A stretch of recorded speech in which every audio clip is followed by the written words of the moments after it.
हमारे साथी सुरेश कुमार जी, हमारे साथी केवल सिंह पठानिया जी, सभी विधायक हैं।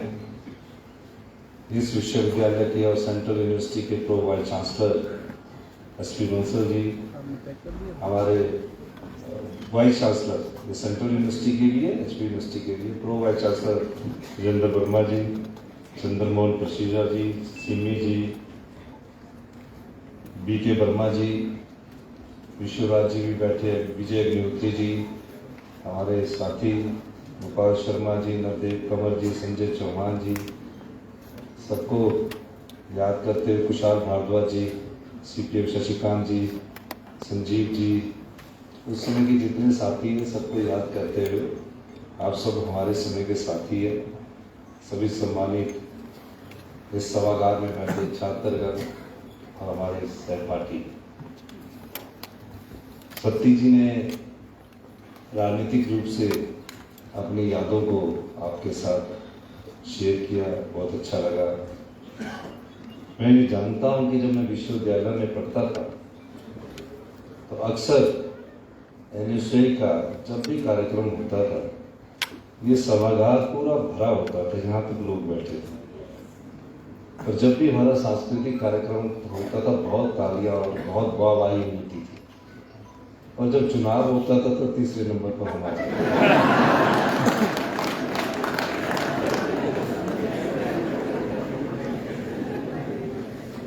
क्योंकि लड़ने वाले ही 3 होते थे, तो तीसरा तो आना ही था। लेकिन एक किस्सा मैं बताना चाहूँगा कि मैं और सत्ती जी केसी मल्होत्रा होते थे, मेजर होते थे, जो वहाँ यूनिवर्सिटी के प्रेसिडेंट बने, SFI से होते थे। उनकी एक एडमिशन थी, अब उनके साथी की एडमिशन थी, एक महिला साथी की एडमिशन थी। बड़े परेशान रहे कि एडमिशन करवानी है, उसमें एडमिशन की, तो उन्होंने हम सबको इकट्ठा किया ताकि हल्ला ना हो। उसने कहा कि ये एडमिशन करवानी है। हम गए और हमने उस एडमिशन को वाइस चांसलर साहब से करवाया। और वाइस चांसलर साहब भी बड़े खुले दिल के थे, वाइस केसी मल्होत्रा जी से उस समय थे, बहुत खुले दिल के थे, बिल्कुल सबका काम करते थे। वो उनकी साथी के साथ उनकी आने वाले जो समय की थी, उनकी प्रेमिका भी थी, तो उसके एडमिशन के लिए बहुत अच्छे थे। तो हमने सबने मिलकर कहा कि इनके दर्द को समझो, इनके दिल को समझो, इनकी भावनाओं को समझो, और हमने एडमिशन करवाने में सबने मदद की। विश्वविद्यालय से जो हम सीख करके क्या सीखा, पढ़ने से हम एकेडमिशियन बन सकते हैं, लेकिन अनुभव से और नॉलेजेबल होती है। जीवन के अनुभव जब आप प्राप्त करते हो तो किताब के माध्यम से प्राप्त नहीं कर सकते। वो जिस रास्ते पर आप चाहते हो उसमें जब तरह तरह के अनुभव आते हैं, वही अनुभव आपको ज्ञान देता है और आगे बढ़ने की शक्ति प्रदान करता है। मुझे बचपन से काम करने का शौक था। ये जो 6.25 रुपये वाले दिखा रहे हो, सही बात है, ये इसलिए नहीं थी कि मुझे पढ़ाई में कोई कमी घर वालों की तरफ से रखी जाती थी। इसलिए था कि मैंने पैसा कमाना है। माँ बाप बोलते थे कि अगर एक्स्ट्रा खर्चे करने हैं तो आप अपने आप को माँ के लाओ। तो 2-3 महीने के लिए सरकार में बड़े आराम से नौकरी मिल जाती थी। जब छुट्टी भी होती थी 2 महीने की, 11th के बाद, 10th के बाद, तो उस 2 महीने में मैंने बोला कि अच्छा, ऐसी बात है, हमको उसमें 6 रुपये ही मिलते थे, बहुत बड़े होते थे। और 1 रुपये 75 पैसे की रीडे सिनेमा में टिकट मिलती थी, और 2.5 रुपये की बालकोनी की सीट होती थी। और अब जब नेतागिरी करनी तो 500 लोगों की टिकट का जुगाड़ तो करना ही पड़ेगा। तो ये जुगाड़ के लिए हम काम करते थे। और जब मैं एडमिनिस्ट्रेटिव प्रेसिडेंट था तो हमें मिल्क की एजेंसी मिली, पूरे हमारे एरिया की। एजेंसी का मतलब ये नहीं कि दूध बेच रहे थे, एजेंसी का मतलब कि हमने अपने आप भी काम किया और अपने साथ एक सहपाठी को जोड़ के तने नहीं देखना। तो ये जो काम करने की ललक होती है, इस काम करने की ललक आपको जीवन में आगे बढ़ने की प्रेरणा देती है। 2 चीजों से इंसान को बचना चाहिए, और भविष्य में भी हमारी जो पीढ़ी है उनको ये बात समझ लेनी चाहिए कि लोभ और मोह ज्यादा नहीं रखना चाहिए। ज्यादा लोभ और मोह रखोगे तो पछतावा आपको होगा। इसलिए मैं जब कभी भी कोई काम करता हूं तो ये सोच के काम नहीं करता कि इसमें मुझे क्या मिलेगा, और कोई मोह की भी बात मैं ज्यादा नहीं करता, क्योंकि आपके जीवन में जिस समाज ने आपको दिया है, इस पद पर पहुंचकर उस समाज को आपको देने का समय आया है, और आप उस समाज को देंगे। एक समय आपका समाज को देने के लिए इस विश्वविद्यालय ने हमें क्या दिया। उस समय एक ही विश्वविद्यालय पूरे हिमाचल प्रदेश में हुआ करता था। पूरे हिमाचल प्रदेश, नॉर्थ इंडिया के, पंजाब के, हरियाणा के लोग आते थे। नीचे कॉफी हाउस हुआ करता था। सुबह सबसे पहले हम नेताओं की अटेंडेंस कॉफी हाउस के बाहर लगा करती थी, चाहे वो सत्ती जी है चाहे हम हैं। फिर कॉफी हाउस में अपनी अपनी टीम लेकर बैठा करते थे। पढ़ने का ज्ञान तो हमें मिला ही इस विश्वविद्यालय से, लेकिन जब डिफरेंट कल्चर्स के लोग आते हैं तो अपने आप को उभारने का ज्ञान भी इसी विश्वविद्यालय ने हमें दिया। राजनीतिक रूप से अगर इस विश्वविद्यालय की बात की जाए तो जो अपने जीवन काल में जिस समय विश्वविद्यालय में पढ़ते थे, राष्ट्रीय स्तर पर सभी नेताओं ने इसका प्रतिनिधित्व किया। जेपी नड्डा जी हमारे राष्ट्रीय अध्यक्ष बने। आज उस समय एबीवीपी के राष्ट्रीय सचिव बने। छोटा सा विश्वविद्यालय जहां 500 वोट वाला प्रेसिडेंट बन जाता था। आनंद शर्मा जी एनएसयूए के राष्ट्रीय अध्यक्ष थे और युवा कांग्रेस के अध्यक्ष बने। राकेश सिंघा जी तीसरी वामपंथी विचारधारा से थे, वो भी राष्ट्रीय स्तर पर भी उन्होंने वामपंथी विचारधारा का प्रतिनिधित्व किया। तो क्यों किया? यहाँ एक एक वोट के लिए लड़ना पड़ता था, और जो ये बैग उठाने की है उसमें कंपटीशन ये चलता था कि बैग और किसी लड़की का या लड़के का काम कौन सबसे ज्यादा करवाएगा, उसका वोट पक्का होगा। और सबसे ज्यादा शक्ति जी उसमें माहिर थी। अब शक्ति जी इसमें सबसे ज्यादा माहिर थे। दूसरे नंबर पर कांग्रेस पार्टी भी कम नहीं थी। हमारे जैसे लोग जो थे हम भी कम नहीं थे, पर हमारे लोग ज्यादा, जो हमारे नेता थे वो जरा लड़कियों का ज्यादा बैग उठाने का काम।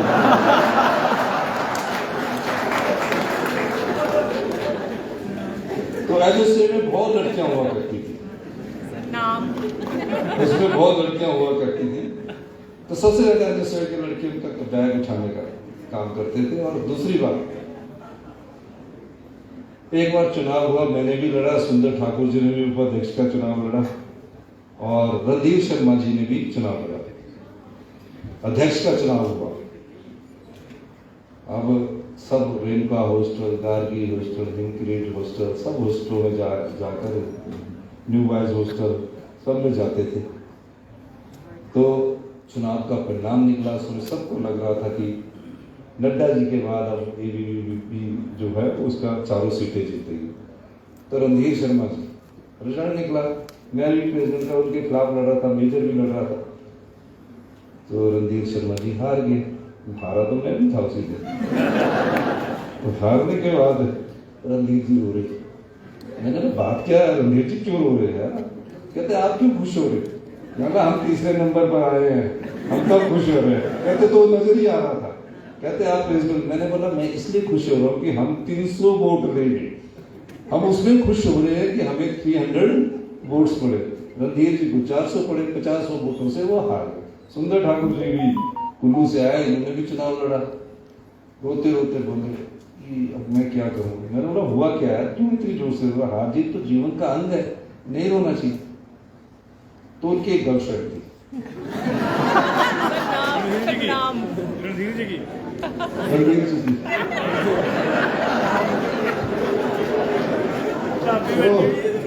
वो मेरे पड़ोसन थे।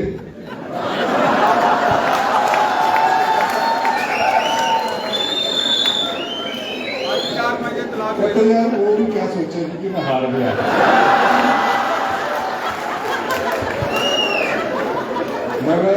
मैंने भी मजाक किया। मैं तो इसलिए खुश था कि 300 वोट हमने पार कर लिया मार। हम तो इसलिए खुश थे, दूसरे के लोग थे तो हम इसलिए खुश थे। मतलब विषय तो बहुत गंभीर है यार, ये तो बहुत गलत बात है। आपको नहीं लड़ना चाहिए था, आपको जनरल सेक्रेटरी का लड़ना चाहिए था। मुझे कहे नहीं, आप अगर जनरल सेक्रेटरी का लड़ते तो मैं प्रेसिडेंट बन जाता। मैंने उनसे कहा कि आप प्रेसिडेंट बनेंगे तभी आपसे आगे बात बनेगी कि पहले ही बनी हुई है? ये तो कोई क्राइटेरिया। बाद में उनसे शादी हो गई है, मेरे घर नहीं छोड़ है। तो निश्चित तौर पर एक भाव होता था वो, मेरा कहने का मतलब एक भाव था वो कि किसी के सामने भी अपने आप को संघर्ष करके आगे बढ़ने का भाव रणधीर शर्मा जी में मिला। फिर मैंने उनसे कहा, आप रोते क्यों हैं? मेजर साहब बने, कभी विश्वविद्यालय में ही रहेंगे, कभी विधानसभा तो पहुंचने नहीं है, और हमने विधानसभा पहुंच के आगे का काम करना है, तो आप क्या करोगे? जिस दिन वो विधानसभा पहुंचे, रणधीर जी ने मुझे ये बात सुनाई कि आपने मुझे उस दिन बोला था, मैं तो पहले पहुंच गया था कि हमें विधानसभा पहुंचना है। तो ये राजनीतिक विषय, राजनीतिक संघर्ष सब विश्वविद्यालय से हमें देखने को मिला। लेकिन जैसे जैसे आप जीवन के अधेड़ उम्र पार करके आगे बढ़ना शुरू करते हो, आपके मन में कई विचार आते हैं और हम उन विचारों को समेट कर आगे बढ़ने की कोशिश करते हैं। कुछ लोग उन विचारों को मोह से जोड़ लेते हैं कि अब मुझे अपने बच्चों को देखना है, जो भविष्य की पीढ़ी, जो हमारी पीढ़ी है उसकी सोच कुछ और है और हमारी सोच कुछ और है। इसलिए मैंने कहा कि मोह और लोभ में जब आप जाओगे, ज्यादा पैसे के लालच में जाओगे, तो बीमारी आपको लगेगी, आपकी सोच को लगेगी, तकलीफ आपको होगी, उनको नहीं होगी। इसलिए इस तकलीफ से बचने के लिए 60 के बाद तो आपको दान ही करना सीखना चाहिए धीरे धीरे, और अपनी सेहत का, और उसके बाद कि हमारी अंतिम, जब तक हमारे शरीर में सांस है, हम आगे बढ़े। हिमाचल प्रदेश को हम वहाँ आत्मनिर्भर बनाना चाहते हैं, सोच है। जब मैं मुख्यमंत्री बना, मैं तो कभी मंत्री नहीं रहा, मैंने 20 साल रहा, 10 साल काउंसिलर रहा। तो जिस दिन मुख्यमंत्री की घोषणा होनी थी, तो आंतरिक रूप से भी कई लोग दूसरे भी मुख्यमंत्री बनना चाहते थे। तो जब मेरे नाम की घोषणा हुई तो मेरे चारों तरफ पुलिस आ गई। मैं आपको सबका धन्यवाद करने के लिए मैंने पुलिस वालों को बोला, भाई नमस्कार, मैंने उससे पहले कभी PSO भी नहीं रखा था, अब आप अपने घर जाओ।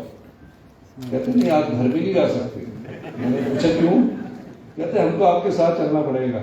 मैंने बोला भाई मेरे पास तो इतनी अकोमोडेशन नहीं है कि तुम्हारे को करवा सकते, तुम इतने 15-20 कहाँ जाओगे? ये सच्ची बात है। और मेरी अगले दिन मौत होनी है और ना मेरे पास कोई कंप्लेंट। कहते नहीं जी आपके साथ। फिर मैं वहीं पीटर होम में सो गया कि मैं चलो पीटर होम में सो गया। तो सोने के बाद अगले दिन मैंने अपनी वाइफ को बोला, भैया कपड़े ले आना, इन्होंने तो मुझे जाने ही नहीं दिया। तो जब भी मैं सिक्योरिटी की बात करता हूँ, कई लोग मेरे पास जब आते हैं कि आपके सिक्योरिटी वाले ने रोक दिया, वो उस ऑफिसर्स की ड्यूटी बन जाती है कि हमें जट पर सिक्योरिटी में रहना पड़ता है।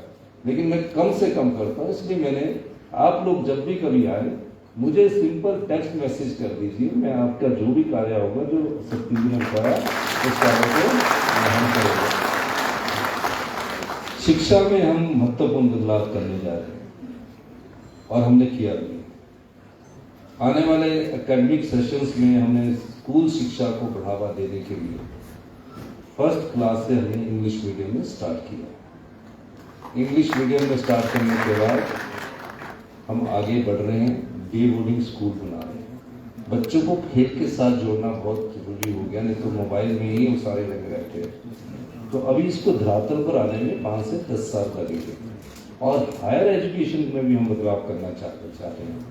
हायर एजुकेशन में मेरी SP बंसल जी से बात होती है कि मेरे कॉलेज टाइम के फेलो हैं। जब मैं प्रेसिडेंट होता था गवर्नमेंट कॉलेज में, बंसल जी हमारे साथ पढ़ा करते थे, राजेंद्र जी वर्मा जी भी थे। तो जब मैं हायर एजुकेशन में हम किस प्रकार के बदलाव करना चाह रहे हैं, नई टेक्नोलॉजी आ चुकी है, नए विषय आ चुके हैं। हर विषय को हर स्तर पर हमको पढ़ना पड़ेगा और उसके लिए पैसों की जरूरत है।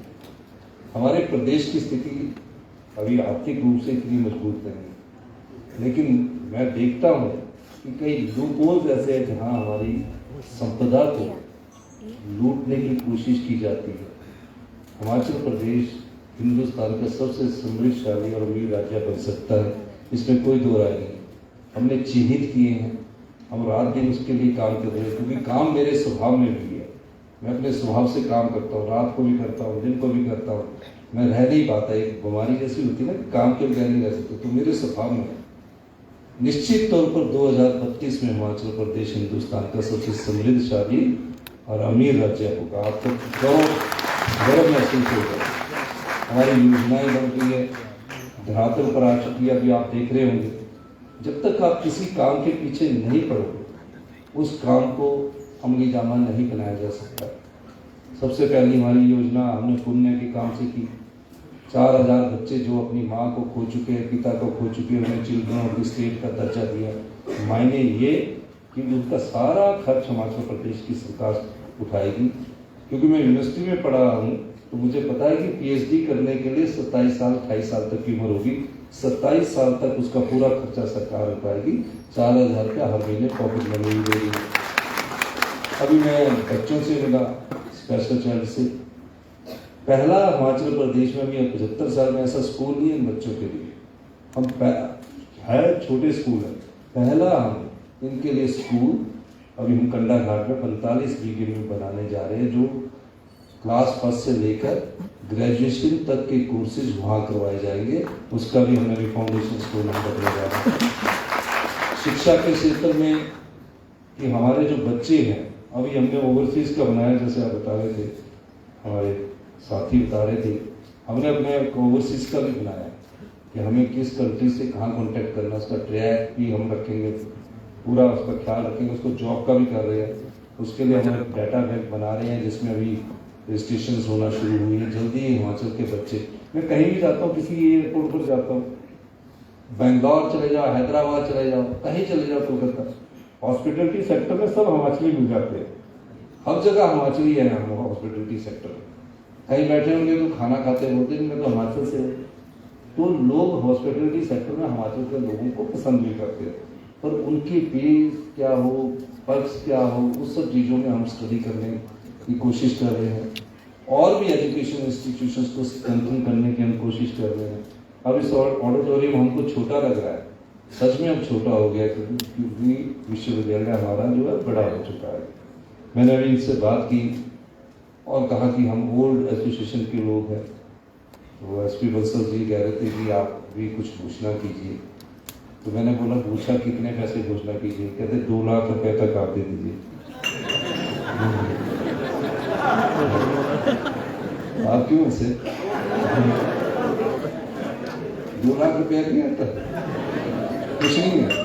हमारे समय 200 रुपये बहुत हुआ करता था, आज 2 लाख रुपए से आप हंस रहे। तो ठीक है, आज आपने हमें कार्यक्रम में बुलाया है। मैं इस एसोसिएशन को अपनी सरकार की तरफ से 2 करोड़ रुपए देने की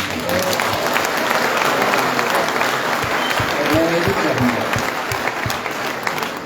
आर्किटेक्चर डिजाइनिंग आपकी अच्छी हो, उसमें जो बेचारे हमारे ओल्ड स्टूडेंट्स कभी आए, उनके लिए एक हॉस्टल जैसा हो, 2 कमरों का, जिसमें वो आराम से रहें अपनी यादों को, क्योंकि बुढ़ापे में आना पड़ेगा, कहीं घूमने जाना पड़ेगा, तो आपके इंस्टीट्यूशन में कुछ कमरे भी बने, उसका आपको ज़्यादा फायदा भी रहेगा, फ्यूचर में भी फायदा रहेगा, ताकि वो आए अपनी यादों को करे। तो ये सब चीज़ों को हम आपके साथ शेयर करना चाहते थे। और आज क्योंकि सांस्कृतिक कार्यक्रम में सतपाल सत्ती जी ने आपके लिए बहुत अच्छा पॉलिटिकल उससे हटकर विश्वविद्यालय की यादें आपको बताई है, मैंने भी उसमें थोड़ा सा योगदान दिया है। और सत्ती जी सबसे ज्यादा लड़ाके थे। नहीं, अब लड़ाके तो नहीं बोलते, पर जब मैंने इनको कार्यक्रम बताया कल तो कि ये होगा तो बोला कि लड़ने को ना भी रखना चाहिए यार, कुछ बोल नहीं, लड़ाके का मतलब ये नहीं है, इनकी खड़ी बोली है ना, तो उनकी भाषा से लगता था कि सबसे ज्यादा लड़ाके हैं। ऐसे लड़ने वाले नहीं है कि ऐसे लड़ने वाले, मतलब खड़ी बोली वाले पंजाबी भाषा में जब बोलते थे। रणधीर शर्मा जी के काफी यूनिवर्सिटी के, विपिन परमार जी यहाँ से निकले हैं, काफी यूनिवर्सिटी के 25 के करीब हमारे विधानसभा में लोग पहुंचे हैं। और एक विधानसभा की हमारी खासियत ये भी है कि 90% इस विधानसभा में, हिमाचल प्रदेश विधानसभा में 95 तक हो सकता है पोस्ट ग्रेजुएट और ग्रेजुएट लोग चुनकर आते हैं, जिससे हम अच्छी दिशा में आगे बढ़ते हैं। हमारी चर्चा होती है, बहस होती है, आर्गूमेंट करते हैं। सत्ती जी को जब विधानसभा में सुनना होता है तो सब चुप बैठते हैं, कुछ ये अच्छी बातें भी करते हैं, कुछ बातें कोई बोर ना हो जाए तो अच्छे कुछ अपने जो इनका स्टाइल है उस स्टाइल से सुनाते भी है। और इनका सोशल मीडिया में बड़ा चलता है, जब इनका भाषण होता है काफी लंबा चलता है इनका। तो ये सब चीजें हमने जो आपसे कही, आपसे सीखी, आपके साथ रहकर सीखी, और आपके साथ रहकर हमने जब राजनीतिक रास्ता जब हमने चुना तो उस समय सरकारी नौकरी आराम से मिलती थी। घर वाले कहते थे कि जल्दी से जल्दी सरकारी नौकरी लग जाओ आप, पर हमने सरकारी नौकरी उस समय भी मेरे मन में नहीं थी। 17 साल की उम्र में CR बन गया, गवर्नमेंट कॉलेज शिमला में प्रेसिडेंट बना, जनरल सेक्रेटरी बना। एक भावना अंदर से पैदा होती है, और जब आप अंदर से भावना पैदा होती है तो आप उस दिशा की तरफ बढ़ने शुरू करते हैं और अपना कर्म करना शुरू करते हैं। विश्वविद्यालय के कई छात्र ऐसे हैं, कई डॉक्टर ऐसे हैं जो मुझे हर जगह मिलते हैं, हर जगह उनसे मेरी पहचान है। कई लोग हमारे अच्छी जगह संस्थानों पर चले हैं, उनको कनेक्ट करने के लिए एक इस प्रकार के फोरम की जरूरत थी जो आपने शुरुआत की है। और 2022 में भी आपने ऐसे ही फोरम स्टार्ट किया था, अहलूवालिया जी थे उसमें। उस समय मैं आया था, उस समय तो मेरे को मुख्यमंत्री नहीं था, और सिंघा जी कह रहे थे हो सकता है कि ये भी होंगे। सिंघा जी ने उस समय कहा कि हो सकता है ये भी होंगे। भाग्य ने साथ दिया, कहते हैं कि गुणवान बड़ा कि भाग्यवान बड़ा। राजनीति में ये बहुत बड़ा चलता है। सत्ती जी ने जब मंत्री बनना था तो चुनाव हार गए, ये सत्य है, लेकिन ये मंत्री बन जाते और मुख्यमंत्री भी बन सकते थे, ऐसा कोई बात नहीं थी। उस समय तो धूमल साहब का नाम था, धूमल साहब का भाग्य ने साथ नहीं दिया। गुणवान थे, कहते गुणवान बड़ा कि भाग्यवान बड़ा। उनका घोषणा होने के बाद भाग्य ने साथ नहीं दिया, गुणवान होते हुए। तो कई बार भाग्य साथ नहीं देता। राजनीति में भाग्य और जिंदगी में आगे बढ़ने में मेरा ये अनुभव है कि भाग्य का भी बहुत बड़ा योगदान होता है, पर उसके लिए कर्म करना पड़ता है। अगर आप कर्म करोगे तो भाग्य भी उस दिशा में चलेगा। तो यही मैं आपसे कहना चाहता हूँ। आज शाम को आपका मेरे साथ रात्रि भोज है, आपके साथ रात्रि भोज करेंगे। तो सांस्कृतिक कार्यक्रम में जो गाना चाहते हैं, मेरे से पहले गा रहे थे, सत्ती भी गा रहे, तो उस गाने को भी सुनेंगे।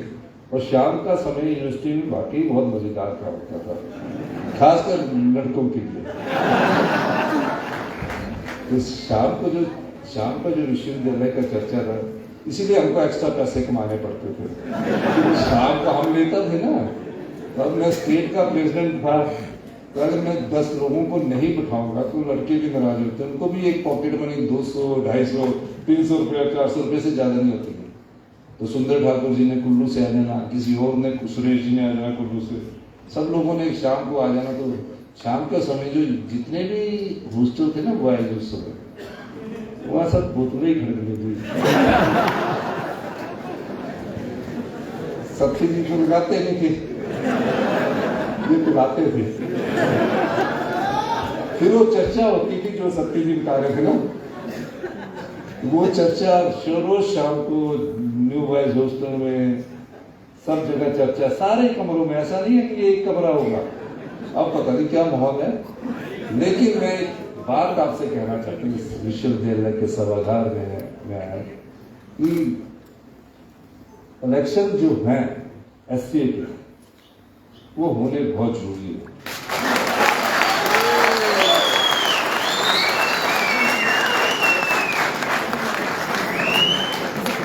ये एक दूसरे को जोड़ के रखते हैं। विश्वविद्यालय में काफी घटनाएं घटी है, एक दूसरे को जोड़ के रखते हैं। स्वरूप क्या हो वो मैं इस बारे में अपने अधिकारियों से बात कर रहा हूँ कि कम से कम यूनिवर्सिटी में तो करवाया जाए, यूनिवर्सिटी में तो करवाया जाए, कॉलेज में हो तो यूनिवर्सिटी में हो। इस चीज की अभी हम चर्चा, ताकि वो भावना एक पैदा होगी। मुझे जो बाहर से आया, जो पहले जो बैग उठाने की बात है, बाहर से जो आता है उसको गाइडेंस कैसे देनी है, उसको कैसे रखना है, एक भावना पैदा करनी पड़ती है। इलेक्शन तो होते रहते हैं किसी भी पार्टी की हो, लेकिन एक जब भावना, ये काम करने की, सेवा की भावना उसमें पैदा होती है, और वो जो जिसका काम किया होता है वो भी ऑब्लिगेटरी फील करता है, तो उससे एक हमारी जो संस्कृति, जो हिंदू है, उसका विकास होता है। चुनावों के माध्यम भी एक उसका साधन है। तो इस बारे में हम विचार कर रहे हैं, कब करने हैं ये तो विचार के बाद ही फैसला किया जाएगा, क्योंकि ऊपर मेरे को लगता है स्टूडेंट्स ज्यादा बैठे हैं, तो इसलिए इलेक्शन बंद नहीं होते। इलेक्शन बंद हुए थे कि वायलेंस होने शुरू हो चुका है। हमारे समय कुछ उसको हमने रोका मिलजुल कर, लेकिन बहुत वायलेंस होने शुरू हो गया था। और वायलेंस ना हो इस दृष्टि से हम बात करके आगे इलेक्शन हो, कम से कम एक यूनिवर्सिटी से शुरुआत करके पढ़े लिखे जो है वो तो चुनकर अपना प्रतिनिधित्व करें और डेमोक्रेटिक सेटअप को मजबूत करें। और गवर्नेंस के लिए भी हमको अच्छा है कि आप में से कुछ लोग लीडर बनकर निकलेंगे। अभी कुछ 10 सालों से इस यूनिवर्सिटी से कम लीडर आएंगे। हमारे समय जब इलेक्शन होते थे सारे ही लीडर पैदा होते थे, और लीडर की तरफ कोई देखता नहीं था ज्यादा, जो लीडर का काम सिर्फ काम करना होता था। तो अब देखते हैं, इस बारे में हम सोचेंगे। अच्छे शासन के लिए अच्छे प्रशासन का भी होना जरूरी है। जब चुनकर लोग आएंगे, प्रशासनिक क्षमता में भी वृद्धि होती है।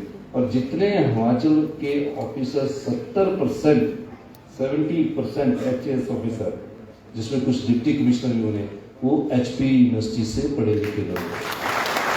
जज HP यूनिवर्सिटी से पढ़े लिखे लोग हैं।